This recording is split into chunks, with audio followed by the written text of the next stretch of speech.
Si tu apprécies mes vidéos, n'hésite pas à t'abonner et à activer les notifications pour ne rien manquer sur la chaîne.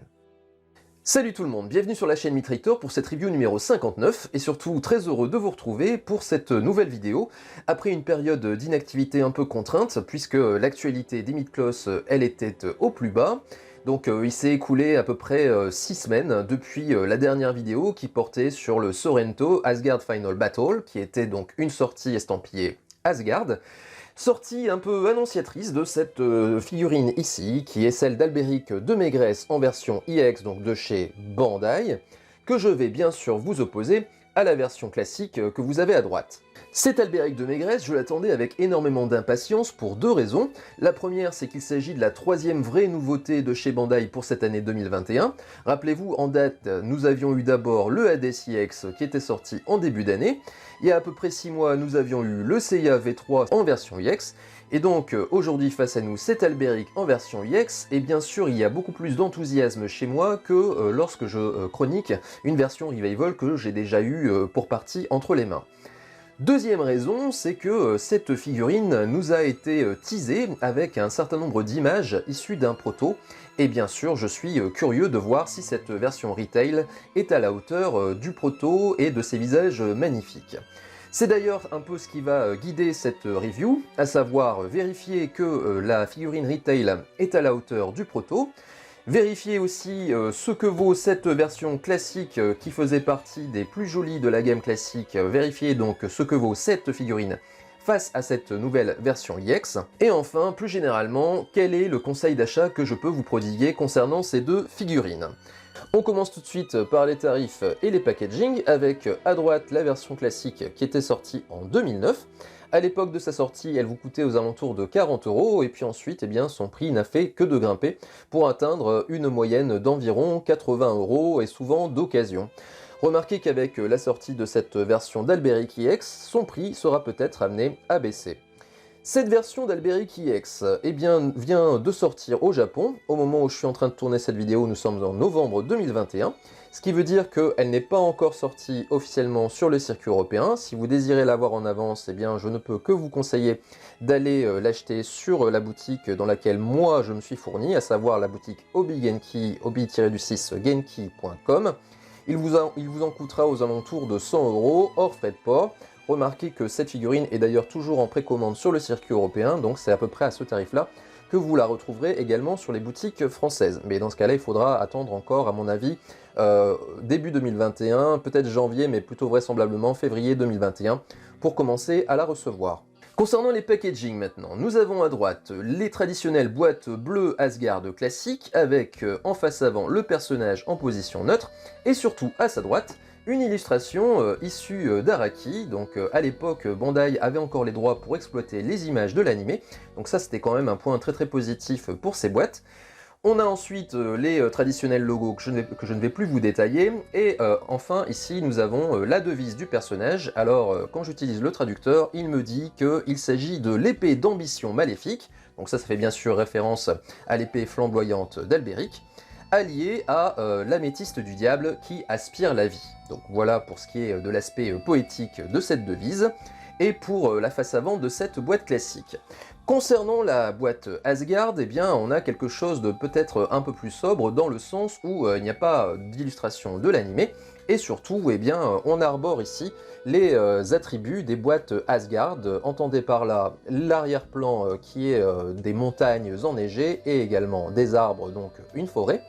En surimpression de cela, eh bien, nous avons la représentation symbolique de l'objet de l'armure d'Albéric, donc très difficile à définir ce que représente son armure. On pourrait dire qu'il s'agit plus ou moins d'un démon de cristal, mais je n'ai pas vraiment réussi à trouver de créature mythologique qui fasse référence vraiment à l'armure d'Albéric.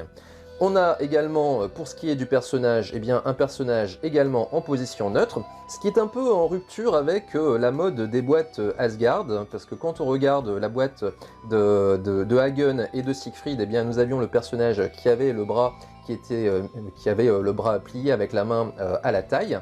Donc là, vous voyez que les bras sont posés de façon très sobre le long du corps.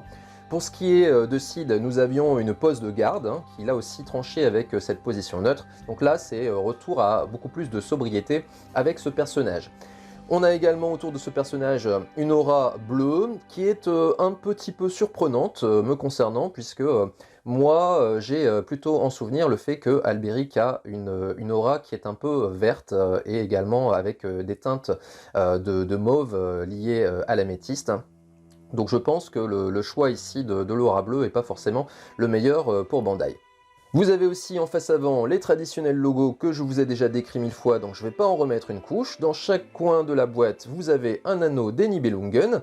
Vous avez aussi, bien sûr, en haut de la boîte, le nom du personnage, donc Delta Maigres Albéric, Albéric de Maigres, guerrier divin de Delta. On peut toujours déplorer le fait que le nom du personnage est caché par le personnage.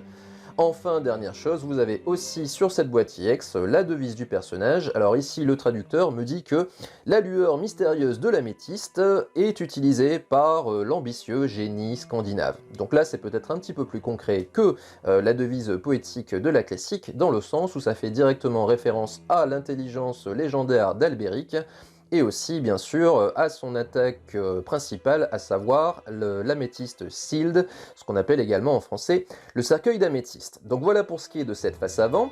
On arrive maintenant sur les tranches. Alors, première tranche du côté IX et première tranche qui est aussi identique à celle de l'autre tranche pour la version classique, à savoir la forme objet. Donc la forme objet des deux côtés. Pour ce qui est de la version UX, eh bien, à ce que j'en vois maintenant, eh bien, j'ai l'impression, et d'ailleurs on peut le comparer avec l'image de l'objet au verso pour la classique, j'ai l'impression que la forme objet de la version UX est beaucoup plus en hauteur par rapport à cette version classique qui était beaucoup plus tassée. Et en cela, eh bien, j'aurais tendance à dire qu'elle est davantage fidèle au CTI, que je vous mettrai également en insert à droite. Donc ça, c'est pour cette première tranche pour la version UX. Deuxième tranche, eh bien, pour la version classique, c'est identique. Pour la version UX cette fois, eh bien, nous retrouvons le personnage en position d'attaque avec l'épée flamboyante à la main. C'est l'occasion pour nous de nous apercevoir que cette boîte IX d'Albéric est quand même très fine. Bon, elle est plus fine que la version classique, mais aussi, si on la compare à une autre boîte IX, alors j'ai essayé vraiment de trouver dans la collection IX la boîte la plus fine possible. Et je suis tombé en fait sur la boîte du Deathmask IX, donc en version surpli, qui est vraiment la boîte peut-être la plus fine que l'on peut trouver dans la collection IX, et vous remarquez que eh bien, cette boîte d'Albéric est encore plus fine que cette boîte. Donc ceci laisse augurer que sans doute que dans cette boîte, eh bien, il n'y aura pas pléthore de bonus et qu'on aura sans doute le strict minimum. Mais c'est ce qu'on aura l'occasion de vérifier juste après avec la découverte des blisters. On arrive maintenant pour terminer donc sur la face arrière. Nous avons donc la version classique avec un décor qui est pour moitié un diorama et pour l'autre sans doute une image numérique. On retrouve le personnage mis dans une position que je trouve assez élégante, les bras croisés et adossé donc à ce qui est normalement un arbre mais qui en fait est un montage. On a ensuite les différentes configurations du personnage qui s'en trouvent quand même assez limitées du fait qu'il n'y a qu'un seul visage dans cette boîte. Donc vous avez ainsi le personnage décasqué ici et avec le casque là. Vous le retrouvez également décasqué tout en haut avec son épée Onoken dans la main. Vous avez également cette épée que vous allez retrouver sur cette pose là, et cette fois-ci avec l'effet flamme, puisque vous savez que, en tout cas si vous connaissez la série, que cette épée a la propriété d'être enflammée. Enfin, vous retrouvez ce que je décrivais tout à l'heure, à savoir ici la forme objet si particulière. Pour ce qui est de la version IX, on a beaucoup moins de recherches, et ça c'est habituel en ce qui concerne les décors, hein, puisque le diorama a fait place à un effet de couleur qui représente simplement l'attaque d'Albéric, à savoir l'améthyste Sealed, c'est-à-dire le cercueil d'améthyste, donc on retrouve bien sûr le violet particulier à cette améthyste. Vous avez ensuite les différentes configurations de visages, on peut les compter, elles sont au nombre de 5, donc vous aurez dans cette boîte a priori 5 visages, tantôt casqués, tantôt décasqués. Vous avez ensuite eh bien, 3 poses qui font référence aux 3 attaques d'Albéric, donc l'améthyste Sealed ici avec les bras en l'air et les jambes écartées. Vous avez ensuite ici le Nature Unity, c'est-à-dire les esprits de la nature pour la version française, donc avec le doigt pointé vers le ciel. Et enfin, on a ici Albéric avec son épée flamboyante à la main. Donc voilà pour ce qui est des configurations sur la boîte iX. Je vous rappelle, au cas où vous auriez des inquiétudes concernant le fait que le proto doit être à l'image de ce qu'il y a dans la boîte, eh bien, rappelez-vous que non, puisque on a ce petit avertissement de Bandai qui nous dit que les images peuvent différer des réels contenus de la boîte. Donc, à bon entendeur, salut, si jamais ça ne correspond pas dans la boîte, eh bien, vous n'aurez pas à vous plaindre. Alors justement, ça va être l'occasion pour nous de vérifier les contenus, puisque on va passer à la découverte des blisters. Allez, donc c'est parti pour le survol de ces blisters. Survol parce que j'aurai l'occasion de vous montrer les contenus plus en détail une fois que j'aurai retiré les couvercles. Du côté de la classique, eh bien, vous me pardonnerez le fait de ne pas avoir démonté la figurine d'Albéric pour la remettre en boîte, dans la mesure où cette figurine va être remplacée par la version EX, donc j'allais pas la démonter pour la remonter, pour la redémonter ensuite. Donc bien entendu, tenez compte du fait que les espaces vides à l'intérieur des blisters eh bien, sont comblés par les pièces qui sont sur le personnage. Alors, au niveau des contenus, justement, de part et d'autre, eh bien, on a une notice pour la classique qui est du même bleu que la boîte, et pour la iX, eh bien, vous retrouvez la même charte graphique également que sur la boîte, donc les couleurs noires et avec les effets neige et montagne et forêt. Vous avez à l'intérieur donc le schéma de montage. Vous voyez que la notice a un montage de la figurine qui court sur 2 feuillets et demi. Et puis donc sur le feuillet ennemi qui reste, donc qui démarre ici au recto et qui se termine au verso, vous avez le schéma de montage du porte-armure. Vous voyez que bon, il n'a pas l'air très complexe à monter, hein, d'où le fait que l'espace de montage est tout de même assez restreint. Donc voilà pour la notice. Ensuite, eh bien, pour ce qui est des blisters, on va commencer avec la classique, puisque c'est ceux qui ont un équilibre le plus précaire. Donc vous avez bien sûr les pièces qui sont sur le personnage, qui devraient normalement être dans les espaces vides. Vous remarquez donc pour ce qui est du reste des contenus que nous avions tout de même un choix conséquent de mains, puisque nous avions 4 paires de mains, ce qui était loin d'être habituel pour les figurines classiques. On a également dans ce blister eh bien, une pièce alternative, qui est celle-ci. C'est la pièce qui protège l'abdomen. Alternative parce que vous remarquerez qu'elle est déjà présente sur le personnage, mais sur le personnage vous avez en fait une version d'un plastique brillant, qui est d'ailleurs de la même peinture que les autres pièces d'armure. Donc Bandai a décidé de nous mettre cette pièce alternative en plus, dont je ne vois pas trop l'utilité, parce que je me vois mal de toute façon mettre une pièce qui trancherait autant avec le reste des autres pièces d'armure. Donc je m'explique pas trop pourquoi la présence de cette pièce, mais en tout cas elle nous était livrée. Voilà pour ce qui est de ce blister. Donc, je vais laisser ma figurine de côté du coup. Ensuite, eh bien, dans le blister, le deuxième blister, puisqu'il n'y avait que 2 blisters dans les classiques, eh bien, vous allez y retrouver les pièces du porte-armure, ainsi que l'effet flamme de l'épée Ononoken qui est sur le personnage. Donc vous voyez qu'elle est dans la main du personnage. Donc vous avez un effet flamme qui se met autour de l'épée, vous avez les cristaux d'améthyste qui viennent se figer dans le support du porte-armure, et donc sur ce porte-armure, eh bien, vous allez retrouver également des crânes qui sont un peu translucides et que vous pouvez démonter pour pouvoir par exemple décorer vos vitrines. Vous avez ensuite, toujours dans ce blister, eh bien, un bonus qui vous était donné, à savoir ici le saphir d'Odin et le petit médaillon d'Asgard. Donc voilà pour ce qui est de ces blisters de la classique. Maintenant, on va se concentrer sur l'IX, puisque c'est bien sûr le point focal de cette revue.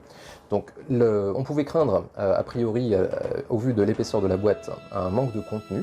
Et bien vous remarquez que en termes de contenu, eh bien c'est quand même plutôt bien plein. Donc en fait c'est très concentré sur 2 blisters. Donc ce blister principal contient donc toutes les pièces d'armure, donc habituellement elles sont distribuées sur plusieurs blisters, mais là vous voyez que tout a été concentré sur un seul. On peut déjà remarquer la peinture de l'armure, que je vais vous montrer de façon plus précise juste après, quand j'aurai retiré les blisters, puisque là bien sûr vous avez les reflets du plastique. En termes de contenu, eh bien, vous remarquerez qu'il y a bien les 4 protège-mains, ce qui est de toute façon toujours le cas quand on a les figurines Asgard, ce qui n'est pas par contre le cas pour toutes les figurines de l'arc Poséidon. Ensuite, en termes de choix de mains, vous voyez que c'est quand même assez conséquent, puisqu'on a 5 paires de mains. Là aussi, Bandai n'a pas été radin du tout. Et ensuite, eh bien, vous avez le restant des pièces d'armure. Je vais juste vous montrer en passant le visage du personnage qui a l'air de toute beauté. Donc ça, c'est pour ce premier blister. Ensuite, le second blister eh bien, contient, ma foi, presque la même chose que celui de la classique, à ceci près que vous allez y retrouver donc les visages alternatifs. Vous remarquerez que Bandai là aussi a fait preuve de générosité, puisqu'on a 4 visages alternatifs, donc plus celui de la figurine, on a 5 visages total. Donc là aussi, on a déjà eu des figurines qui avaient beaucoup moins de choix. Vous allez retrouver également dans ce blister l'épée Ononoken ici, l'effet flamme. Alors remarquez que l'effet flamme m'a l'air d'être un peu moins étendu. Oui, c'est très net. Vous voyez, c'est beaucoup plus contenu sur la IX, ce qui peut paraître un peu bizarre dans la mesure où la figurine IX est légèrement plus grande que la figurine classique, et pourtant, eh bien, Bandai a décidé ici de restreindre l'effet flamme qui était quand même assez développé sur la figurine classique. Également en termes de coloris, vous voyez que on n'est pas tout à fait sur les mêmes tons, on a des oranges qui sont plus vifs sur la version IX. Voilà. Donc ça c'est l'effet flamme que vous allez bien entendu pouvoir mettre autour de l'épée Ononoken, donc l'épée flamboyante. Et puis eh bien, vous allez retrouver les pièces du porte-armure avec des crânes qui m'ont l'air beaucoup moins translucides, vous voyez. Ils m'ont l'air beaucoup moins translucides que sur la classique. Donc voilà pour ce qui est de ces contenus, du survol de ces contenus. Donc comme je l'ai dit, je vais retirer les couvercles et nous on se retrouve dans un instant. Voilà, donc j'ai retiré les couvercles du blister, comme ça vous allez vraiment pouvoir juger de ce que donne la figurine une fois qu'on l'a en main. Donc vous avez dans ce premier blister la totalité des pièces d'armure, donc on va les passer un peu en revue. Donc vous avez le diadème qui est en plastique, ensuite vous avez le plastron qui lui est full metal, les épaulières qui sont full metal, vous avez ensuite les avant-bras qui sont aussi en métal, les cuissardes en métal, les genouillères en métal. On passe en revue en même temps les différentes paires de mains. Donc vous voyez que la variété est quand même assez importante. Une main grande ouverte, une main avec doigt crochu, l'index du Nature Unity qui est donné, donc c'est du côté de la main gauche. Vous avez ensuite deux mains semi-fermées ou semi-ouvertes, c'est selon. Les 4 protège-mains, donc qui eux sont en plastique, le bas des jambes est bien sûr en métal, et la jupe est également full metal. Donc ça, c'est pour ce blister. Je vais en profiter également pour vous faire un gros plan sur le magnifique visage de la figurine, donc avec vraiment des traits fins. Donc visage que je vais vous montrer en détail là, en passant en revue les blisters, mais aussi juste après avec l'ordinateur, comme ça pourra vraiment me donner l'occasion de zoomer à loisir. Alors justement, en parlant des visages, eh bien, vous voyez que les expressions faciales sont quand même assez variées, mais personnellement j'ai un petit regret sur ce visage-là, donc qui est celui avec le rictus et la bouche légèrement ouverte. Que je trouve quand même assez proche du visage juste à côté. Vous voyez que c'est juste l'ouverture de la bouche qui a changé. Moi, du coup, j'aurais préféré avoir pour ce visage, là, le visage à gauche, j'aurais préféré avoir un visage avec une bouche complètement fermée et le sourire en coin. Donc ça, on ne l'a pas. En fait, on l'a pour le visage aux yeux fermés. Vous voyez qu'on a un léger sourire en coin, là. Donc j'aurais bien aimé en avoir une version comme ça avec bouche ouverte. Mais bon, ça sera pas le cas. Mais on se contentera avec le fait qu'il y a quand même pas mal de variétés de visages. 5 visages total, je le rappelle. Donc le visage bouche ouverte, enfin grande ouverte, le visage action. Ensuite, dans ce blister, eh bien, vous allez avoir toutes les pièces du porte-armure. Alors, pièces du porte-armure qui sont d'un bleu qui est quand même plus franc que les pièces de l'armure elle-même. Donc quand l'appareil sera sur le support, je vous montrerai vraiment la différence entre les deux. Mais là, je pense que déjà, vous pouvez juger de la différence de couleur entre ce qui est à droite et ce qui est à gauche. Vous avez ensuite, bien sûr, l'épée d'améthyste, donc l'épée flamboyante avec l'effet flamme juste à côté, donc qui s'adapte sur l'épée, comme pour la classique. Et donc ces améthystes-là, ces cristaux d'améthyste-là se mettent sur le porte-armure. Donc porte-armure que vous avez ici, donc on retrouve les crânes de squelettes qui ornent la forme objet. Voilà. Donc voilà pour ce passage en revue d'ensemble. Je vais poser l'appareil sur le pied et je vais vous montrer les contrastes entre les couleurs. Voilà, donc j'ai retrouvé mes mains, donc ce qui va me permettre de vous montrer les choses qu'il n'y a pas dans ces blisters. Vous n'aurez bien entendu pas vu dans ces blisters les bonus que l'on avait dans les figurines Asgard classiques. On avait dans ces figurines-là les saphirs d'Odin en gros qui nous étaient donnés. Et on avait également un socle pour exposer ces saphirs-là sur des socles de figurines normales, qu'on pouvait acheter aussi en même temps que les figurines, donc comme ceci. Et on avait aussi les petits médaillons, les petits médaillons Asgard, vous voyez. Donc ces petits bonus-là, eh bien, on ne les a plus dans la figurine EX, donc ça c'est quand même un petit manque, même si on ne les utilisait pas pour les versions classiques, en tout cas on était quand même content de les avoir. Ensuite, la question qui se pose, eh bien, c'est celle de la teinte de l'armure. Donc ça, c'est un sujet vraiment qui a fait débat. Est-ce que cette armure est vraiment bleue ou alors est-ce qu'elle est bleu-verte, est-ce qu'elle est bleu turquoise? Eh bien, mon avis est qu'elle est plutôt bleu turquoise. Je vais vous le montrer avec les polières, par exemple. Je pense que cette pièce-là va vous le montrer. Vous voyez, donc on a vraiment des reflets un peu turquoise. Donc c'est bleu, bien entendu. C'est pas vraiment la couleur de la classique. Alors la classique était franchement bleu turquoise. Je vais vous montrer ça. Voilà, donc vous avez la classique ici, et vous avez les polières, ce que ça donne. Alors, je vais la mettre dans le bon sens. Pour la IX, vous voyez, alors je pense que sur ce plan, vous le voyez correctement. Vous voyez que la teinte n'est pas totalement la même. En fait, je dirais que les pièces de la classique sont légèrement plus foncées que les pièces de la IX. Vous voyez que c'est un peu plus clair du côté de la IX. Mais il n'y a pas énormément de tons de différence entre les deux. Donc la couleur est quand même assez proche. A noter qu'on aurait tendance à dire que les parties plastiques peut-être pourraient être d'une couleur différente, du fait du support qui n'est pas le même. Et effectivement, quand on regarde le diadème, eh bien, on se rend compte que le diadème, lui, par contre, est nettement plus bleu que les autres pièces d'armure en métal. Je pense que là, vous allez pouvoir le voir correctement. Donc le diadème, en fait, est de la même couleur que les pièces du porte-armure. Donc ça, je l'évoquais juste avant. À savoir que les pièces du porte-armure, elles, sont quand même assez franchement bleutées. Je vais vous le montrer ici avec le corps du porte-armure. Vous voyez qu'au niveau de la couleur avec le diadème, eh bien, c'est la même. Et si on contraste avec les polières de tout à l'heure, je vais essayer de ne pas tout faire tomber, voilà, eh bien là aussi on va se rendre compte de la différence de ton. Vous voyez, on est nettement plus bleu sur le porte-armure. Donc tout ça fait dire que peut-être que ça joue uniquement sur les pièces plastiques, eh bien que nenni, puisque si on prend les protège-mains, eh bien on se rend compte que les protège-mains, eux, sont de la même couleur que les polières. Et je dirais même plus, peut-être que le bleu est un tout petit peu plus pâle et encore vraiment pas grand-chose. Enfin bref, c'est pas la même couleur entre ce protège-main et le diadème. Vous voyez que le protège-main est quand même nettement plus clair.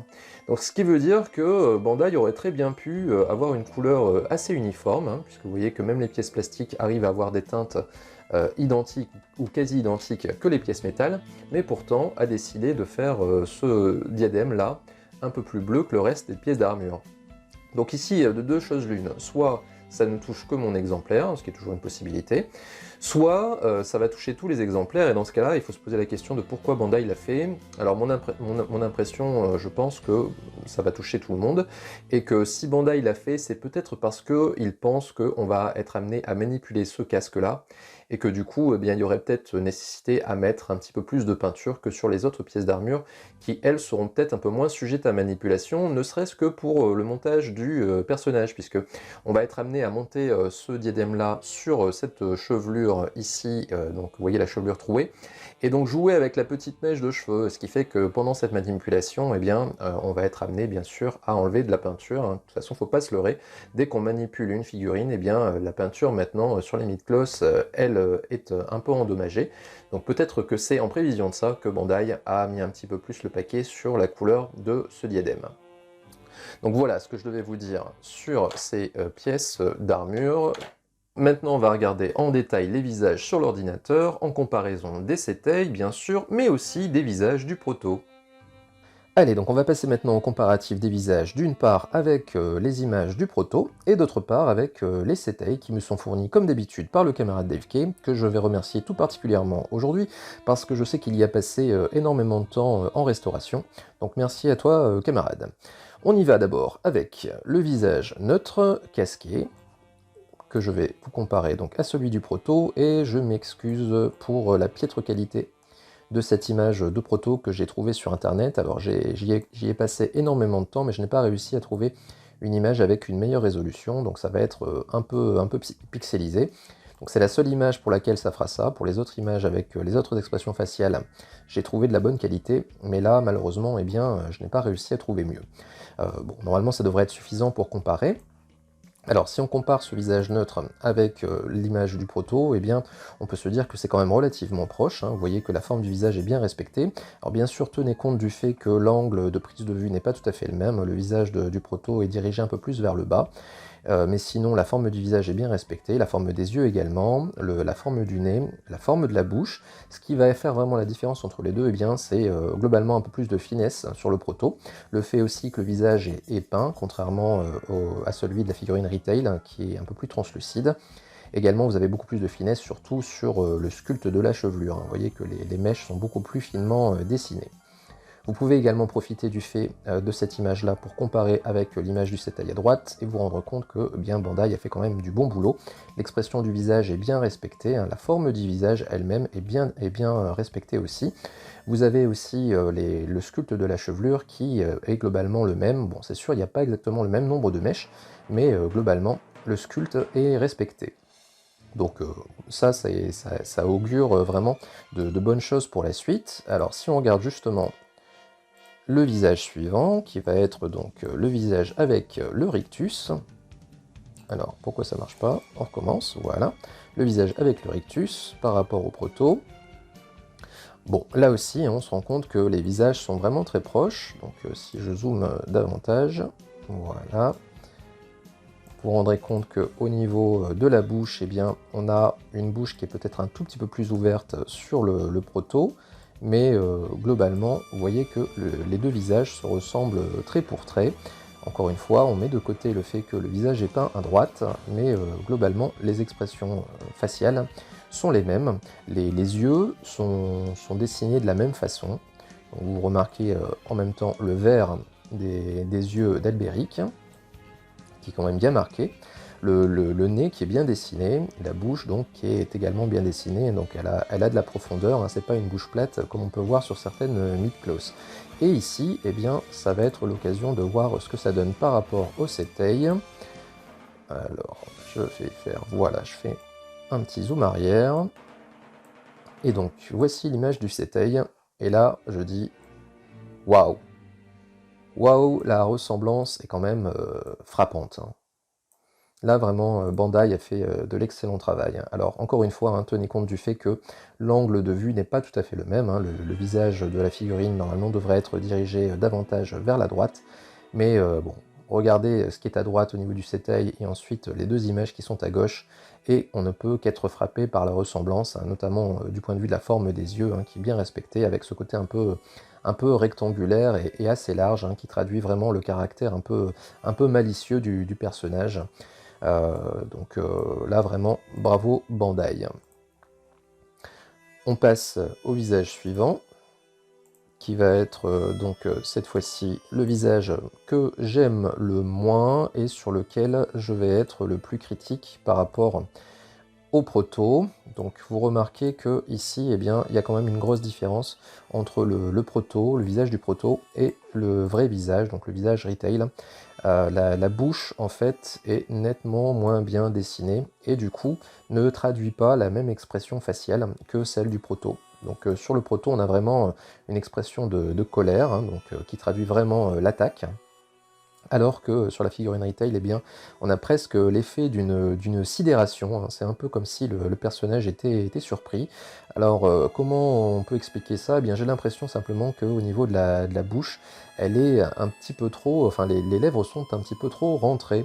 Et du coup, eh bien, on perd ce côté un peu agressif au profit d'une expression presque de surprise, en fait. Donc là, vraiment, vous voyez vraiment la différence, hein, l'adéquation qu'il y a entre la bouche et les yeux, et ici, eh bien, l'inadéquation qu'il y a entre les deux. Donc là, pour le coup, eh bien, il y a eu un peu tromperie sur la marchandise, c'est nettement supérieur sur le proto. Alors je vais profiter quand même de cette image également pour vous parler de la couleur des cheveux, puisque bon, ça permettra quand même de tempérer le fait qu'on a été un petit peu trompé sur ce visage d'attaque, bon, qui ne présente pas un énorme intérêt, hein, sauf si vraiment vous êtes à fond sur les postes IP action. Donc la petite compensation, eh bien c'est celle-ci. Vous voyez que le rose des cheveux d'Alberic est beaucoup plus proche de celui de la figurine retail que celui du proto, qui était beaucoup trop intense. Donc ils ont mis un petit peu le paquet là-dessus sur leur proto, ou alors peut-être que c'est au niveau du Photoshop qu'ils ont un petit peu saturé leur couleur, mais globalement, eh bien, vous voyez que pour une fois, la figurine en boîte est quand même ici un peu plus fidèle à la vraie couleur.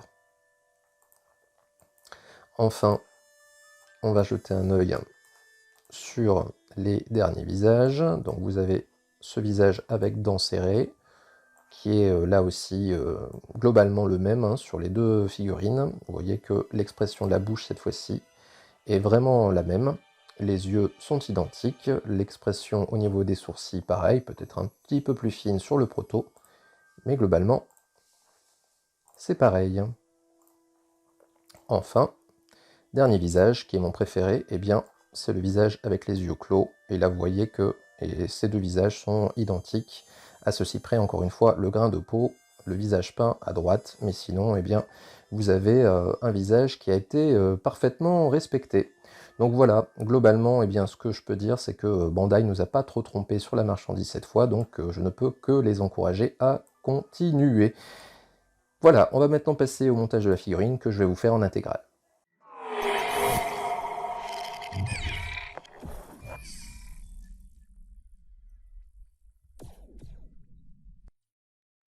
Alors avant d'aborder le montage, on va d'abord évoquer le corps du personnage, avec d'un point de vue technique le fait que Bandai a joint un peu l'utile à l'agréable, dans le sens où ils ont simplement réutilisé le corps d'un bronze IX, et ils avaient deux motivations pour le faire. D'abord, tout simplement parce que le personnage d'Alberic, c'est le plus petit de la bande, donc avoir un corps qui soit plus petit qu'un corps IX standard permettait de remplir le premier critère. Deuxième raison, c'est que ces corps de bronze IX n'ont pas de partie de rupture franche entre la partie pectorale et l'abdomen, de par le fait qu'ils n'ont pas de corset. Et c'est exactement le cas ici pour Alberic. Donc il y avait une double motivation pour Bandai de réutiliser un corps de bronze IX. A noter que c'est pas tout à fait le corps du Seiya V3IX, hein, c'est plus un corps de bronze V2IX. Pour moi, il me fait un peu penser au corps de Yoga, à ceci près que les bras sont bien entendu de la même couleur que la tunique et ne sont pas de couleur chair. Donc ça c'est pour la partie technique. Ensuite, pour la partie rigidité, eh bien, une fois n'est pas coutume, je n'ai rien à déplorer sur cette figurine. Comme d'habitude, au niveau du haut du corps, c'est bien rigide comme il faut, c'est même très rigide au niveau de l'articulation entre la partie pectorale et l'épaule. C'est également bien rigide ici sur les points de rotation, sans être dans l'excès, donc il n'y a pas de risque de casse. On a aussi beaucoup de rigidité au niveau des coudes, donc ça, rien à dire. Maintenant, vous savez très bien que le point, en général délicat, c'est sur l'entrejambe, et quand on fait le test habituel, à savoir de la jambe à l'horizontale et qu'on secoue, eh bien vous voyez que la jambe reste en place. Ça reste en place ici, donc au niveau de l'entrejambe, mais également au niveau du genou. Donc vous voyez que comparativement au Seiya V3, sur lequel je déplorais un peu de souplesse ici au niveau de ce genou, eh bien ici, c'est bien rigide comme il faut, et ce, sur les deux jambes. Donc bravo Bandai, un bon boulot, une fois n'est pas coutume, comme quoi, quand vous le voulez, eh bien, vous pouvez le faire. Donc ça, c'est pour la partie rigidité. Donc on va aborder maintenant le montage du personnage, montage pendant lequel je vais pas me lancer dans un historique complet du personnage, parce que, à mon avis, il y aura le camarade The CNS, alias Père Castor, qui s'en chargera très bien. Moi, je vais plutôt vous évoquer ce que Alberic représente un peu pour moi, et notamment la partie un peu enfance. Donc j'avais eu l'occasion déjà de vous en parler quand j'avais fait la chronique du Seed IX. Je vous avais dit que l'un de mes épisodes préférés, eh bien, c'était l'épisode 74. Épisode 74, lors duquel eh bien, on a un passage en revue de tous les guerriers divins au tout début de l'épisode. Et on a notamment un premier aperçu de Albéric, et là pour moi, lors de cet épisode, ça avait été vraiment un coup de cœur pour le personnage. Coup de cœur qui était déclenché par deux choses. Une première chose, c'était l'élégance et la sobriété de son armure, donc, qui est l'une des plus légères des God Warriors. Et deuxième raison, eh bien c'était pour le design un peu particulier de ce personnage, avec un peu mystérieux, avec la mèche de cheveux qui cachait un de ses yeux. Remarquez que ce design a d'ailleurs été repris pour Andreas Riese par la suite dans la série Soul of Gold. Donc ça lui donnait un côté un peu stylisé, un peu différent des autres personnages de la série qui m'a tout de suite plu. Donc ça c'était pour l'aspect attirance pour le personnage au tout début de la série. Ensuite, au niveau de... Qu'est-ce que je peux vous dire sur Albéric? Eh bien, il m'a plu aussi par le fait que c'était un peu l'espoir des nerds à la cour de récré. Dans le sens où il est pas costaud, il ne paye pas de mine, mais il a quand même été presque capable de battre tous les bronzes. En fait, il s'en est fallu d'un cheveu qu'il les batte tous. Si le maître de Shiryu n'avait pas affronté son ancêtre, eh bien, il aurait réussi peut-être à battre tous les bronzes. Donc ça démontre quand même que la victoire de l'intelligence, ça démontre pardon, la victoire de l'intelligence par rapport à la force brute. Alors je vais m'interrompre un tout petit peu dans mon analyse pour évoquer la partie de la jambe. Alors la jambe, il faut essayer... Alors d'accord, je comprends maintenant pourquoi... Alors, sur les visuels, normalement, on devrait avoir une genouillère qui devrait affleurer avec la partie plate de la cuissarde. Donc on devrait avoir la cuissarde qui devrait se retrouver à ce niveau-là. Et malheureusement, eh bien, il n'y a pas suffisamment d'épaisseur au niveau de la jambe pour pouvoir le faire. C'est-à-dire que si on veut que la pièce tienne en place, vous voyez, là elle ne tient pas en place. Si on veut que la pièce tienne en place, eh bien, il va falloir faire en sorte de la remonter davantage sur la cuisse. Et si on fait ça, eh bien vous voyez qu'on est un tout petit peu en désaccord avec le design normalement tel qu'on devrait l'avoir, à savoir la genouillère qui affleure ici avec la partie basse de la cuissarde. Donc voilà pourquoi il y a énormément de personnes qui a priori n'ont pas réussi à monter la figurine correctement. Alors peut-être qu'avec un lycra, ça permettra de combler un petit peu au niveau de l'épaisseur pour pouvoir abaisser un petit peu la cuissarde, mais comme ça, au naturel, eh bien, a priori, si vous voulez faire tenir la cuissarde en place, vous n'aurez pas d'autre choix que de la monter plus que normalement vous auriez envie de le faire sur la cuisse. À noter également, ne pas se tromper de sens pour cette cuissarde. Vous avez une partie qui est plus pointue ici, donc qui doit être normalement vers l'arrière. Donc sur la partie avant, vous voyez qu'on a une partie plate ici. Donc ça se met vers l'avant. Donc voilà, si jamais vous avez un lycra, bien peut-être que vous serez en mesure de faire tenir la pièce dans cette position, mais ici, à l'état naturel, eh bien c'est juste malheureusement pas possible. A priori, la position la plus basse où on peut la mettre et où la pièce tient, eh bien ça a l'air d'être ça. Vous voyez? Bon, c'est pas génial, hein, surtout qu'a priori sur la boîte, si je dis pas de bêtises, ouais, sur la boîte, eh bien, ça a l'air de pas être le cas, hein, vous voyez. La genouillère a l'air d'affleurer avec la partie basse de la cuissarde sans souci. Et pourtant, on n'a pas l'impression que la cuissarde ici ne tient sur rien. Elle a l'air de vraiment tenir sur l'épaisseur de la cuisse. Bon, premier petit désenchantement, mais bon, on va bien entendu faire avec. Je vais monter donc la deuxième jambe. Donc, du point de vue de mon récit, je disais que c'était un peu l'espoir des nerds à la récré. En fait, on a l'impression au tout début hein, qu'on rencontre Albéric qu'il est quand même assez faiblard, hein, mais en fait sa puissance elle va crescendo.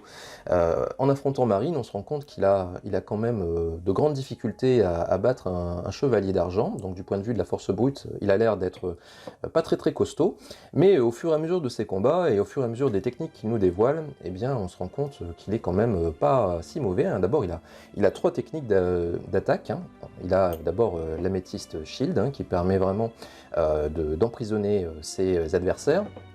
mais également une attaque ultra puissante hein, qui est celle du Nature Unity. Encore une fois, Shiryu n'a été capable de le battre que grâce à l'expérience de son maître. Hein. Sinon, a priori, on voyait mal comment Shiryu pouvait s'en sortir. D'ailleurs, Yoga n'a pas été en mesure de le faire. Et puis enfin, il y a bien entendu cette épée Ononoken hein, qui lui permet également d'asséner des coups assez mortels à ses adversaires, du fait que c'est une épée qui permet d'être enflammée.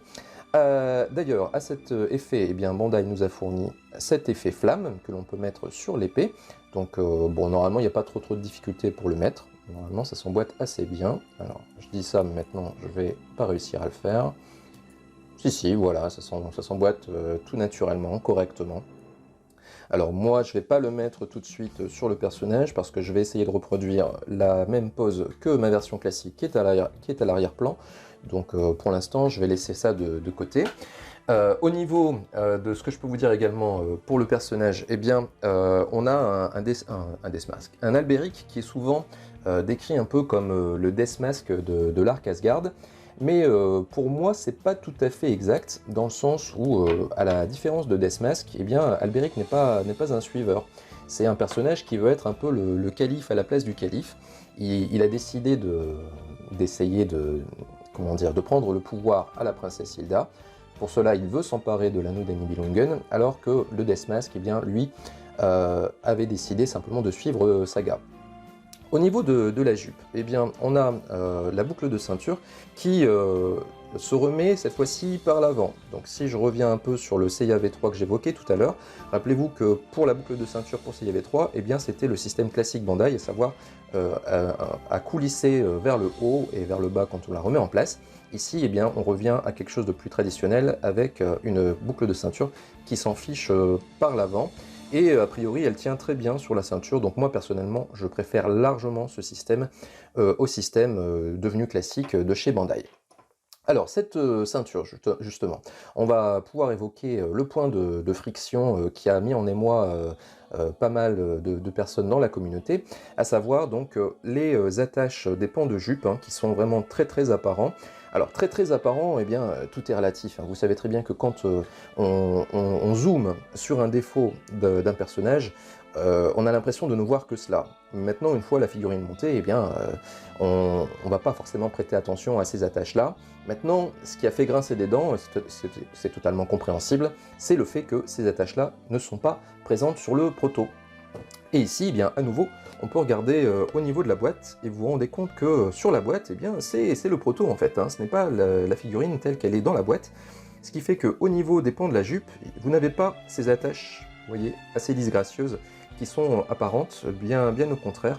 Il s'agit vraiment d'attaches un peu du type Seiya V1. Alors, je vais vous montrer ça.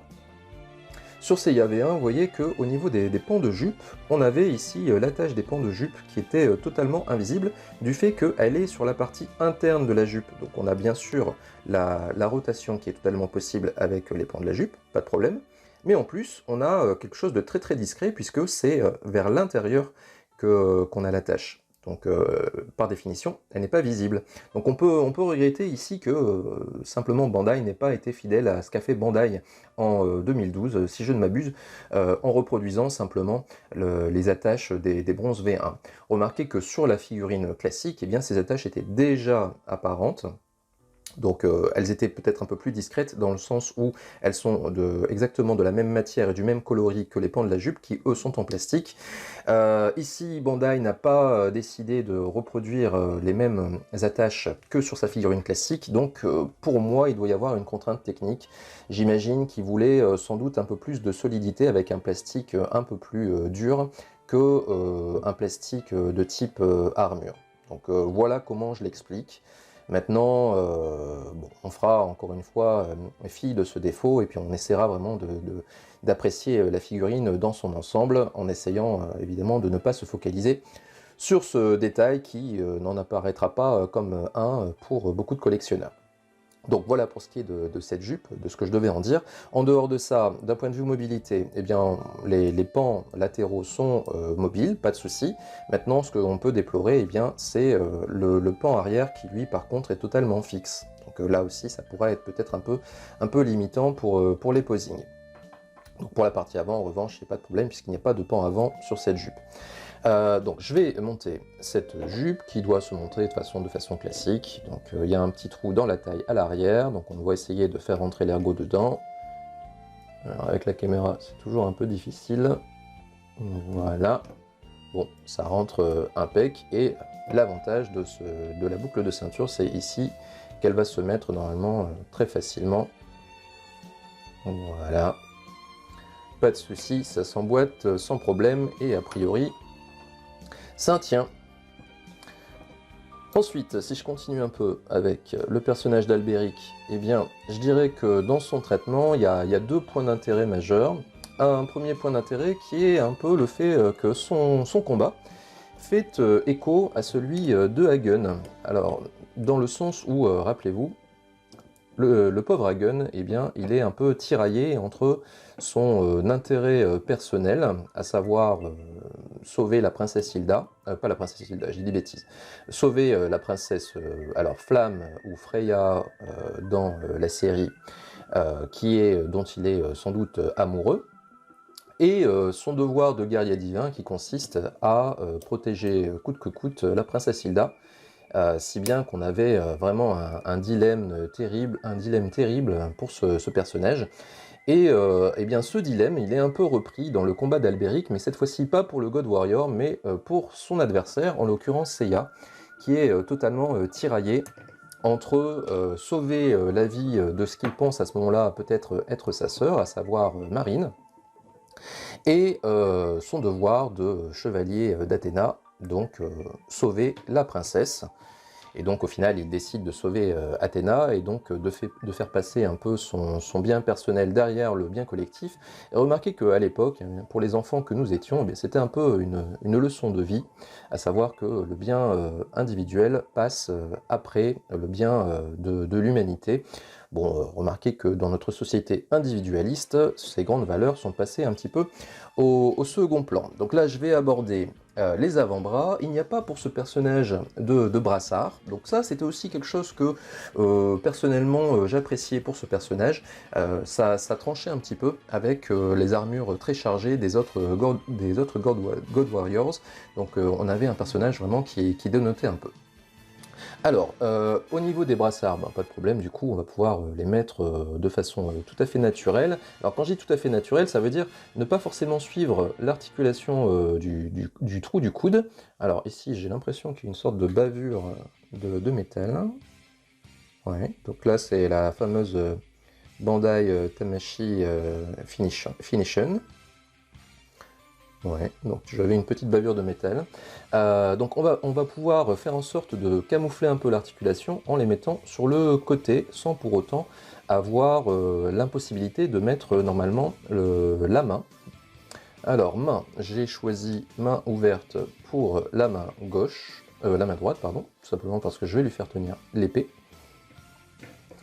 Alors, toujours délicat de mettre ces mains là, donc on prend appui sur le coude et ensuite eh bien, on pousse la main sur l'ergot du poignet. Bon, c'est pas évident de la rentrer, mais là ça a l'air d'être bon, pas tout à fait. Voilà. Et ensuite eh bien, on peut a priori retourner l'avant-bras. Ouais, non, pas vraiment. Compliqué. Voilà, si, on y arrive. Ouais, on y arrive. Voilà, donc ce qui permet d'avoir un rendu un peu meilleur, dans le sens où on cache un peu l'articulation du bras. Bon, même si la particularité, encore une fois, de l'armure d'Albéric, c'est qu'elle est assez peu couvrante, donc bien sûr, on va encore avoir une bonne visibilité sur les articulations. Vous voyez qu'au niveau de l'entrejambe, c'est quand même assez visible. Donc là, on a quand même la plus-value d'avoir un lycra qui permettra de cacher une bonne partie de ces articulations. Surtout qu'en général, les lycras, pour ce personnage, eh bien, sont des lycras intégraux, donc on a aussi également une partie tissu sur les bras. Donc, ce qui permettra aussi de cacher les articulations des épaules et des coudes.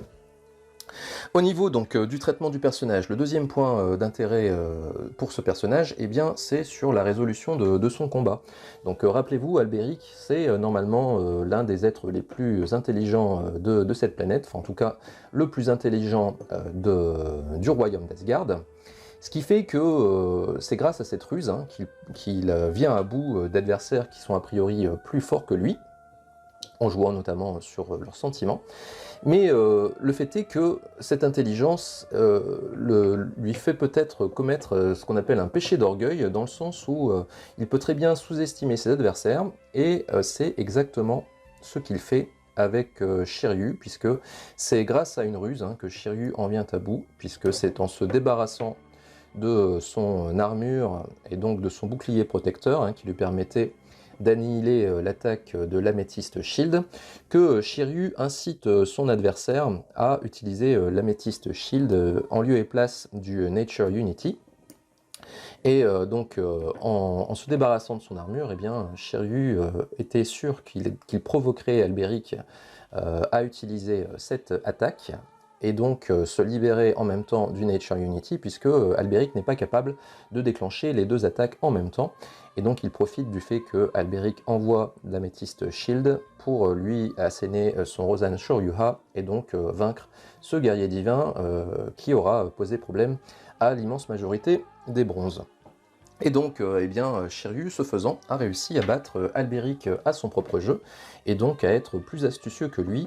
Et donc là aussi, eh ben, c'est quelque part une leçon de vie, à savoir que si jamais vous avez des capacités au-delà de la moyenne, qu'elles soient cérébrales ou physiques d'ailleurs, eh bien, ça ne vous dispense pas de respecter votre adversaire et de ne pas commettre le péché d'orgueil. Alors, j'ai un peu de mal, et bon, ça c'est tout à fait classique, à enficher l'épaulière sur le plastron. Alors, c'est toujours la même chose, hein. On n'a pas envie de casser. Alors, bon, quand c'est comme ça, vous savez que moi j'ai une recette, c'est d'utiliser l'effet levier. Alors, pour cela, je vais devoir redémonter un peu le plastron. Donc, il y a une partie avant qu'il faut enlever. Une partie avant qui est en métal, hein, bien sûr. Tout est en métal sur le plastron. Donc, je vais simplement utiliser le levier du pan avant du plastron pour coulisser la petite main de Lego sur la barre du plastron. Alors, on retrouve pour cette épaulière, ça va me donner également l'occasion de parler un peu technique. On retrouve pour cette épaulière, vous voyez, une vraie articulation de type IX que l'on avait perdu avec Hagen, où on avait simplement une articulation en un seul point, du haut vers le bas. Et bien ici, bravo Bandai, ils sont revenus aux vraies articulations IX qui permettent vraiment de mettre les épaulières un peu dans tous les sens. Alors ce faisant, je pense qu'ils répondent aussi à une contrainte technique qui fait que avec Alberic, eh bien, on a les bras qui sont souvent en l'air, hein, que ce soit lorsqu'il utilise son épée que lorsqu'il utilise l'Amethyst Shield, il a tendance à lever les bras, et donc j'imagine que pour avoir plus de naturel au niveau du mouvement, eh bien, ils ont fait en sorte d'avoir une articulation digne de ce nom. Bon, je vais retirer sa tête parce que c'est quand même assez problématique de mettre l'articulation en question. Alors, j'ouvre peut-être encore un peu plus. Concentration. Concentration, concentration. Je n'y arrive pas. Alors, si j'y arrive pas, c'est aussi parce que j'ai une caméra entre les bras. Et forcément, on a moins de liberté de mouvement que si jamais on a la figurine tout près de soi. Bon, je vais faire une coupure. Je vais le faire hors champ, parce que sinon, je vais jamais y arriver. A tout de suite. Donc voilà, c'est nettement plus facile hors champ d'utiliser la technique que je décrivais juste avant. Donc j'ai réussi à les mettre en place a priori sans trop de problèmes. Donc là j'ai plus qu'à remettre l'avant en place, voilà. A priori tout est solidaire. Alors pendant que j'ai fait cette petite manœuvre, eh bien, je me suis rendu compte aussi d'un point que j'ai pas évoqué avant, à savoir le fait qu'il n'y a pas dans la partie arrière d'ergot qui vient se figer dans le corps du personnage. Donc on pourrait craindre qu'il y ait un certain jeu entre le plastron et le corps du personnage, mais il n'en est absolument rien. Donc vous voyez que ici Bandai a bien évalué techniquement les contraintes de ce personnage. Donc, ce qui fait que du point de vue pour l'instant de la conception, eh bien, il n'y a pas trop grand chose à déplorer. Bon, bien sûr il y a ces cuissardes hein, qu'on ne peut pas abaisser davantage, sinon elles commencent à avoir du jeu. Et puis aussi ces attaches un peu disgracieuses, mais sinon d'un point de vue conception, eh bien, a priori ça a l'air d'être du tout bon. Donc pour finir avec le personnage d'Albéric, eh bien, je vais simplement évoquer le fait qu'on a du mal, pour ce personnage, à ressentir de l'empathie. C'est-à-dire que quand il meurt, eh bien, on n'aura pas forcément la même tristesse ou mélancolie qu'on peut avoir quand, par exemple, il y a Bud qui meurt, ou même un personnage comme Thor qui est a priori une brute, mais pour lequel on ressent un peu de tristesse lorsqu'il meurt, parce que son background, son historique, est suffisamment développé pour qu'on arrive à tisser des liens d'affection avec le personnage. En revanche, eh bien, pour Albéric, c'est absolument pas le cas. Donc c'est un peu l'inconvénient avec ce personnage, c'est qu'il a été un petit peu bâclé du point de vue de son background. On ne sait pas grand-chose de lui, on sait simplement qu'il est intelligent et qu'il a une tradition familiale de service auprès de la princesse Hilda. Mais en revanche, hein, pour ce qui est de ce pourquoi il est comme ça, d'éventuellement d'un traumatisme d'enfance qu'il aurait subi et qui l'aurait poussé à ne faire preuve d'aucune empathie vis-à-vis de ses adversaires, eh bien, on ne saura absolument rien. Et ce qui fait que lorsqu'il y passe, eh bien, on a du mal à ressentir de la tristesse, quand bien même on pouvait aimer ce personnage d'un point de vue esthétique. Et remarquez d'ailleurs que c'est le cas également pour la princesse Hilda, puisque lorsqu'elle retrouve ses esprits, eh bien, elle a une pensée émue pour ces God Warriors qui y sont passés, et son attitude faciale est un peu différente lorsque l'image d'Albéric apparaît à l'écran. Je vais garder pour l'instant le visage neutre. Au niveau du montage du casque, la mèche de cheveux, alors là j'ai fait ce qu'il ne faut pas faire, à savoir mettre la mèche de cheveux en place sur le personnage et ensuite mettre le casque. Si vous faites comme ça, a priori vous allez galérer un max. Alors j'avais l'impression, quand j'ai découvert la figurine, que avec cette mèche avant, eh bien, on pouvait faire exactement comme pour le Seiya V3, à savoir retirer la mèche, monter le casque et ensuite remettre la mèche avec le casque dessus. Eh bien ici c'est absolument pas le cas. Pourtant on a l'impression que c'est le cas. Vous voyez qu'il y a une sorte de rupture ici entre la partie mèche avant et la partie arrière, que l'on peut également voir à l'intérieur de la pièce. Mais ici, j'ai essayé un peu, alors j'ai pas trop forcé non plus, parce que j'ai pas envie de la casser si jamais c'est impossible, mais a priori, il n'est pas possible de désolidariser cette mèche pour pouvoir la monter sur le casque d'abord, et ensuite reposer le tout sur la partie arrière. Donc ce que je vais faire simplement, c'est que je vais glisser à l'ancienne la mèche à l'intérieur du casque. Donc a priori, c'est ce qu'il va falloir faire. Normalement, ça va pas être trop compliqué. Vous voyez que, bon voilà, c'est fait. Ce qui veut dire que, a priori, on n'a pas besoin de cette innovation technique qui avait été introduite pour le Seiya V3. Voilà. Bon, si jamais vous réussissez à enlever cette mèche-là, enfin, en tout cas si vous prenez le risque et que ça a fonctionné, eh bien n'hésitez pas à le mentionner dans les commentaires. Je pense que ça pourra en intéresser certains. Voilà, le casque du personnage est en place.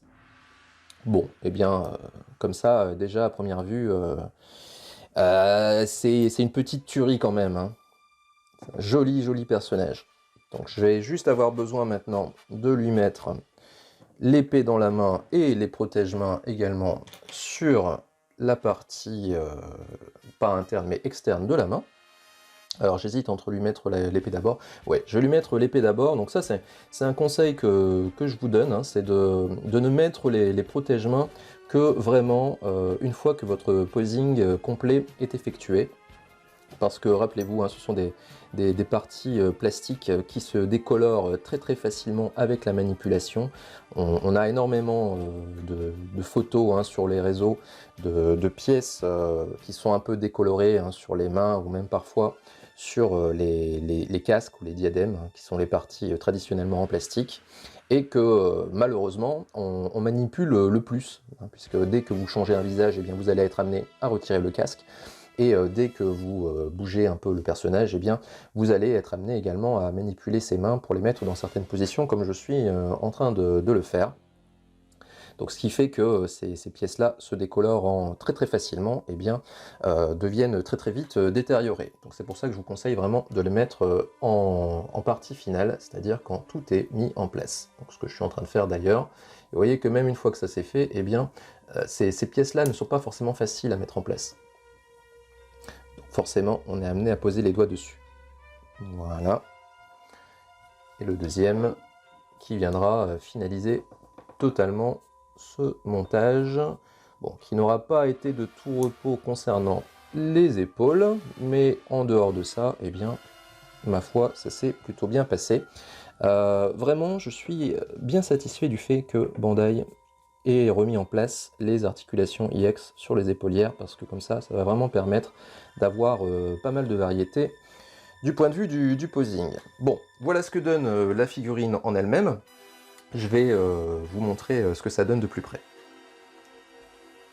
Allez, donc voilà ce que ça donne en gros plan. Donc vous pouvez juger notamment de la couleur de l'armure une fois montée sur le personnage. Bon, personnage, on va pas se le cacher, hein, qui est un peu une petite tuerie, hein, de toute façon, avec un visage pareil. Forcément, il part avec un gros avantage.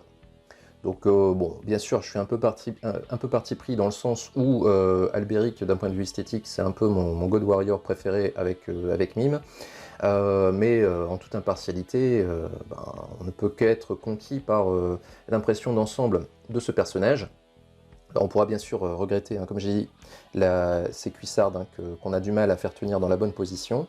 Donc ce qui fait un peu retour en arrière, hein. J'avais l'impression tout à l'heure de me retrouver face à un Jabu première génération, avec lequel on devait choisir entre remonter excessivement les cuissardes ou alors les faire tenir un peu dans le vide. Alors peut-être qu'il y aura moyen, peut-être avec de la pâte à fixe, de jouer sur la hauteur des cuissardes, mais ça fait toujours un peu grincer des dents, de faire un peu du bricolage à l'ère 2021, de revenir un peu à ce qu'on faisait avec les premières mid-cloth en 2005-2006, quoi. Donc ça, on pourra tout de même le regretter. Bon, maintenant, ceux qui mettent des lycras, a priori, ne devraient pas avoir trop ce problème-là. Mais comme ça, d'origine, a priori, on ne peut pas le mettre bien en place. Les attaches, bon, évidemment, hein, on les voit, hein, mais je dirais que je m'attendais à pire. Globalement, elles sont un peu plus discrètes que ce que je ne croyais. Bon, n'oubliez pas aussi que quand on regarde une figurine, eh bien, on ne la regarde pas, a priori, à cette distance-là, hein. On a vraiment quand même pas mal d'espace entre son point de vision et la position de la figurine, ce qui fait que ce qui nous apparaît comme un défaut majeur quand on zoome excessivement comme ceci, eh bien, passe vraiment au second plan une fois que la figurine est en exposition, surtout si en plus, eh bien, vous jouez un peu avec la pose pour camoufler ces petits détails. Bon, globalement, a priori très satisfait du rendu de cette figurine. Elle est moins bleue que ce que je craignais, et elle est, du point de vue de son rendu, à peu près égale à ce que j'ambitionnais. Voilà, donc petite pause posing justement, et puis nous on se retrouve comme d'habitude après pour le bilan comparatif avec la classique, hein, que vous avez eu constamment à l'arrière-plan, comme ça vous donne un peu une avant-première de ce que je vais dire dans quelques instants. Donc bon posing, et puis à tout à l'heure. Petite incise juste avant le posing pour vous donner une petite astuce, parce que je n'arrivais pas vraiment à me résoudre à avoir la cuissarde et la genouillère dans la mauvaise position. Donc vous voyez que le résultat il est ici, donc vous voyez que la genouillère affleure bien sur la cuissarde, sur le bas de la cuissarde, ça tient, il n'y a pas de souci là-dessus. Pour cela, bien simplement, j'ai utilisé de la pâte à fixe, donc l'idée c'est de combler un peu le manque d'épaisseur de la cuisse avec un peu de pâte à fixe sur les côtés de la cuisse, ici et ici, et ensuite donc vous venez remonter la cuissarde dessus, et normalement ça doit bien tenir en place. Alors si jamais vous aviez l'idée de mettre la pâte à fixe directement à l'intérieur de la cuissarde, eh bien abandonnez cette idée, parce que ensuite quand vous allez enfiler la cuissarde, vous allez être bloqué ici au niveau du genou, puisque c'est quand même taillé au plus près.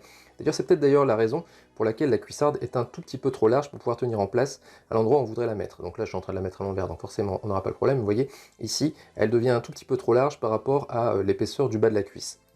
Donc l'idée, bien entendu, c'est de combler ce manque d'épaisseur. Donc pour cela, un peu de pâte à fixe, mais a priori, éventuellement, une petite épaisseur de scotch, par exemple, ça pourrait également faire l'affaire. Vous voyez qu'il n'y a pas besoin d'en mettre énormément, hein, mais simplement vous le mettez bien sur le côté pour que ce ne soit pas visible une fois que la pièce sera montée. Voilà.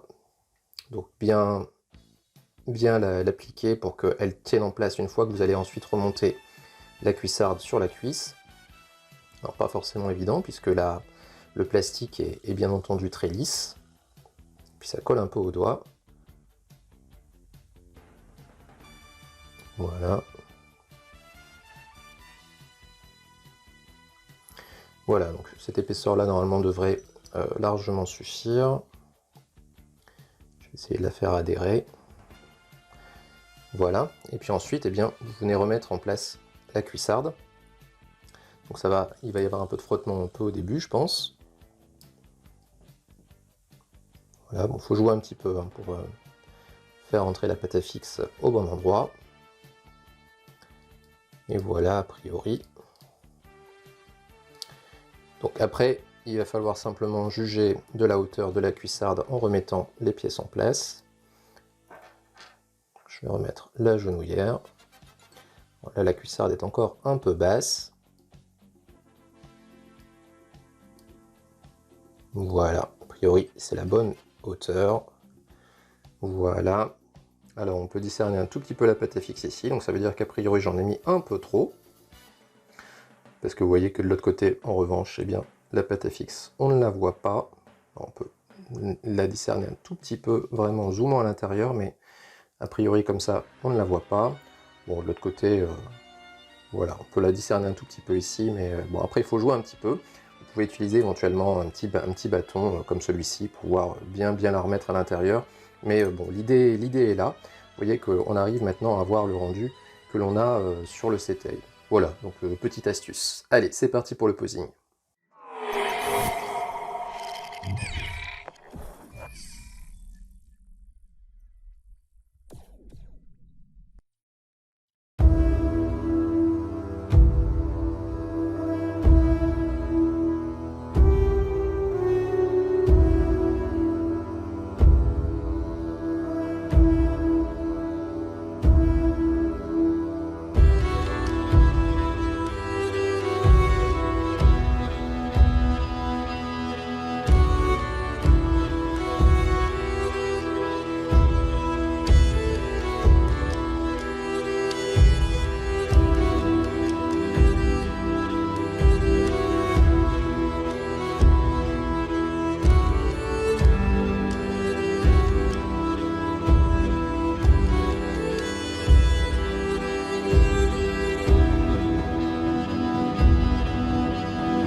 De retour pour ce bilan avec, comme d'habitude, l'analyse de conformité que je vais vous faire grâce au setai de DevKey que je vais mettre ici à gauche. On commence tout de suite avec le bas de la figurine. Du côté de la classique, eh bien, le combo jambière, genouillère et cuissarde est globalement bien. Hein. Maintenant, le défaut de la figurine, je pense que vous le voyez, c'est au niveau de la cuissarde. Cette cuissarde monte bien trop sur la cuisse et vous voyez également ce défaut sur l'intérieur de la cuissarde où on voit nettement plus la tunique que normalement ce qui devrait être le cas sur le setai à gauche.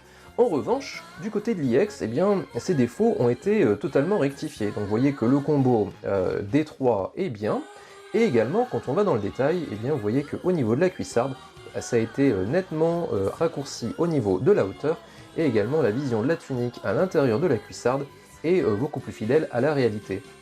Maintenant, n'oubliez pas que ce rendu eh bien, est obtenu avec du bricolage, c'est-à-dire que si on en reste vraiment à ce qu'est la figurine et comment vous la montez une fois que vous l'avez sortie de la boîte, eh bien, vous auriez normalement cette cuissarde qui serait bien trop haute sur la jambe. Donc on peut obtenir le bon rendu, mais il n'est pas naturel, donc ça c'est quand même à noter. Alors que du côté de la version classique, eh bien, les pièces sont montées ici de façon totalement naturelle, sans artifice de pâte à fixe. Et donc vous voyez que ici la genouille affleure bien le plat de la cuissarde. Donc c'est un peu dommage que ici Bandai n'ait pas reproduit la technique qu'ils avaient utilisée sur la version classique. On arrive maintenant sur la jupe qui des deux côtés est assez fidèle à la réalité. La classique a une jupe qui est full plastique, et ce qui permet d'avoir les pans de la jupe qui épousent bien la jambe et la taille, comme, enfin presque comme, c'est pas autant que sur le setai, mais presque comme le setai.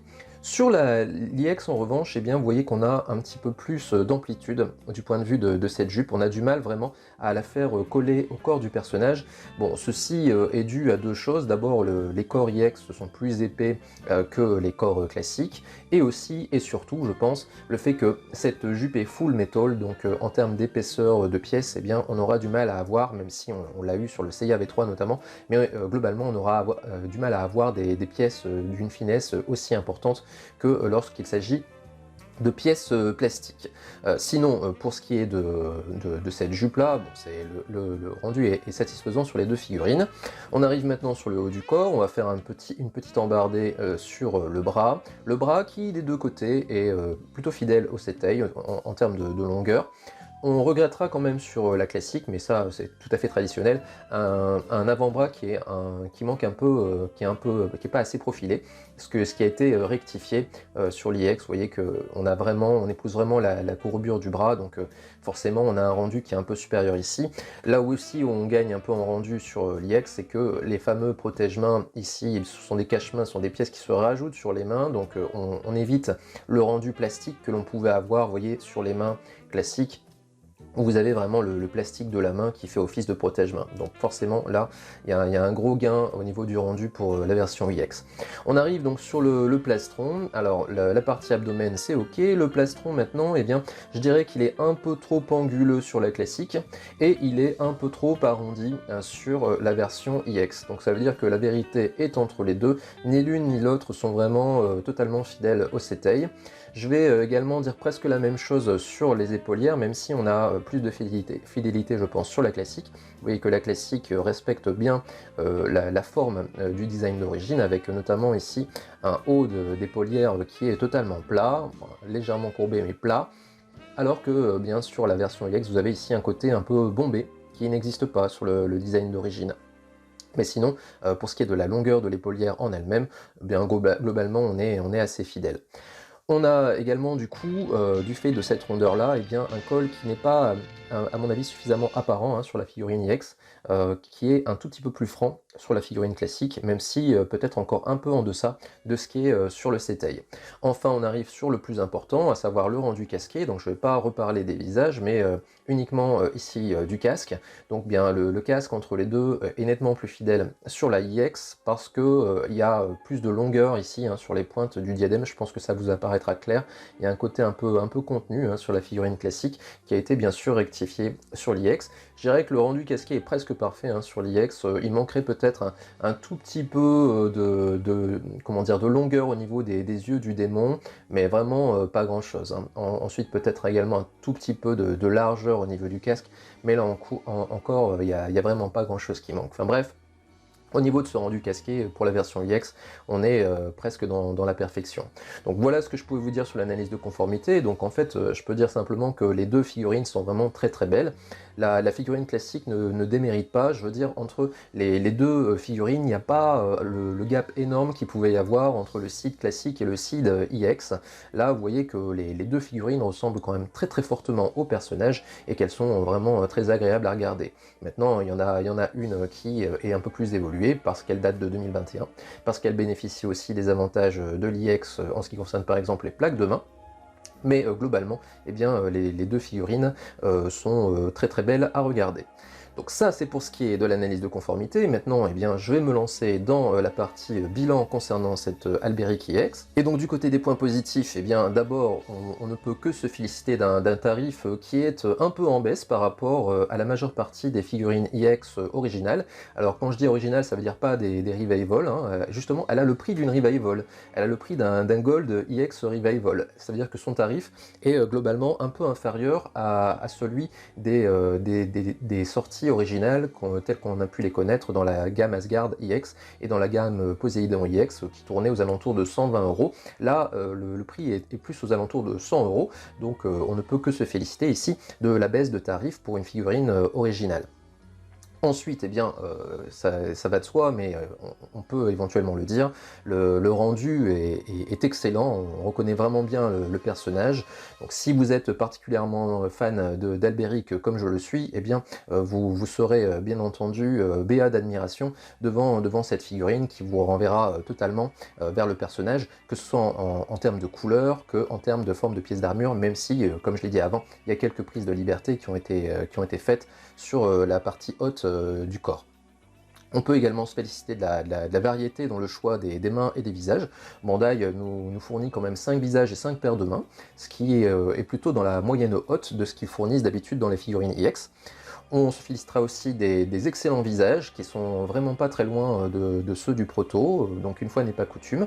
Bon, il y a eu bien entendu des petits ratés par rapport au proto, mais globalement on a quand même une figurine qui ressemble énormément à ce qu'on nous a vendu sur les images promotionnelles. On a aussi, et c'est assez rare, donc il faut le souligner, une bonne rigidité d'ensemble, que ce soit sur le haut du corps que sur le bas du corps, avec l'entrejambe qui, a priori, ne flanche pas. Donc il y a eu un mieux de ce côté-là. Enfin, on a, c'est un petit point technique, mais qui pourra en intéresser certains, on a un retour de l'articulation IX pour l'épaulière, qui permet d'avoir des posings un peu plus élaborés. Donc ça, bien entendu, on ne pourra que s'en féliciter. Donc voilà pour ce qui est des points positifs. Maintenant, la figurine n'est pas parfaite, il y a quelques petits points négatifs que je dois évoquer. D'abord, le fait, bon, c'est un détail, mais ça peut avoir son importance pour les collectionneurs exigeants, le fait qu'il y a disparition pour cette figurine du bonus de Saphir d'Odin qui était fourni dans la figurine classique. Donc c'est un petit détail, mais il existe. Ensuite, on peut déplorer les attaches des pans latéraux de la figurine qui, eux, pour le coup, ne sont pas conformes à ce qu'on nous avait vendu sur le proto. Donc petit détail pour certains, ça sera un gros défaut pour d'autres. Comme je l'ai dit tout à l'heure en passant en revue la figurine, eh bien, lorsqu'on regarde la figurine de loin, franchement, c'est un détail qu'on oublie très facilement. Vous voyez que par exemple ici, le bras est devant l'attache, donc on ne le voit pas. L'autre attache est vraiment sur la partie arrière, donc on ne la voit pas. Donc c'est un détail qu'on peut camoufler très facilement. Maintenant, il y a quand même un peu de tromperie sur la marchandise quand on voit que sur le proto, eh bien, c'était presque totalement plat. Autre chose qui est également un peu de la tromperie sur la marchandise, eh bien c'est sur le rendu de la cuissarde, enfin du combo genouillère cuissarde, qui ne peut être obtenu sur le proto que à force de bricolage. Donc moi j'ai dû y mettre une petite épaisseur de pâte à fixe pour vraiment tenir cette cuissarde en place, afin d'obtenir vraiment le bon niveau de la genouillère par rapport à cette cuissarde. Donc au naturel, on aurait aimé quand même que Bandai nous ajoute un tout petit peu d'épaisseur sur cette cuissarde, ce qui aurait vraiment permis de tenir la cuissarde en place. Si vous n'utilisez pas d'un stratagème tel que je vous l'ai montré tout à l'heure, eh bien cette cuissarde, vous serez condamné soit à la mettre trop basse sur la jambe et elle flottera, soit à la mettre trop haut sur la cuisse, et dans ce cas-là, vous n'aurez pas le rendu du design d'origine. Enfin, la dernière chose, et on pourra peut-être considérer ça éventuellement comme un parti pris de Bandai, c'est un peu trop de rondeur sur le haut du corps. Le bas du corps est presque parfait. Le haut du corps, aussi bien sur ce qui est du plastron, donc sur la partie pectorale, que sur les épaulières qui sont un peu trop bombées. Tout ça est un peu trop arrondi sur la figurine EX et sans doute un peu plus fidèle sur la figurine classique. Donc voilà pour ce qui est de ce passage en vue de cet Alberic EX. Donc si maintenant je devais donner une conclusion en termes de conseils d'achat, eh bien je pourrais vous dire simplement que ces deux figurines valent absolument le coup d'être achetées. Si vous êtes collectionneur de figurines classiques, eh bien cette figurine d'Alberic classique est un indispensable. Si vous êtes un collectionneur de figurines EX mais que vous n'avez pas envie de vous ruiner en figurine EX Asgard nouvelle et peut-être un peu onéreuse, eh bien cette figurine classique fait largement le job et elle ne dépareillera pas énormément par rapport au reste de votre collection qui est elle en EX. Bon, alors évidemment, si vous avez commencé avec les Asgard EX, eh bien vous aurez du mal à vous passer de cette figurine EX et forcément, eh bien ça tranchera un petit peu d'utiliser cette figurine-là dans votre exposition EX. Maintenant, si jamais vous faites des mix en fonction des arcs, eh bien dites-vous que cette figurine ne dénotera pas. Pour ce qui est maintenant des collectionneurs lambda, eh bien, si vous avez le budget, c'est-à-dire à peu près une centaine d'euros, eh bien pour moi, cette figurine est bien entendu, cette figurine EX est bien entendu un indispensable, et moi personnellement, j'ai été conquis. Donc voilà pour ce qui est de cette review numéro 59 qui était celle d'Alberic de Maigresse de l'étoile de Delta. J'espère que celle-ci vous aura intéressé et diverti. Si c'est le cas, n'oubliez pas d'aller faire un petit tour du côté de l'espace commentaire et de lâcher le petit pouce bleu. N'oubliez pas également de vous abonner à la chaîne si vous ne l'avez pas encore fait, et également de passer un petit peu du côté des chaînes des camarades youtubeurs que vous aurez en lien dans la playlist Les Potes de Review qui apparaît à la fin du générique. Nous concernant, eh bien on se retrouvera très prochainement, puisqu'il y a du lourd également qui arrive, hein. C'est un mois de novembre très chargé que nous offre Bandai, donc ça compense le mois d'octobre qui était un peu vide. Donc il va y avoir à venir le Capella du Cocher qui va être prochainement chez moi. Et puis il y aura aussi le passage en revue d'une figurine très controversée, à savoir celle du Saga 24K. Donc vous voyez encore de très belles choses à venir bientôt sur la chaîne. Donc d'ici là, comme d'habitude, portez-vous bien.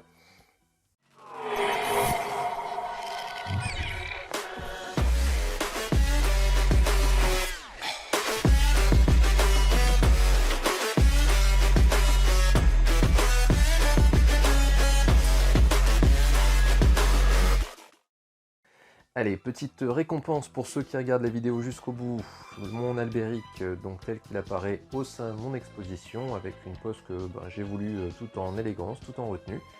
Donc voilà, je vous laisse apprécier cet étage Asgard, et puis je vous dis vraiment à bientôt.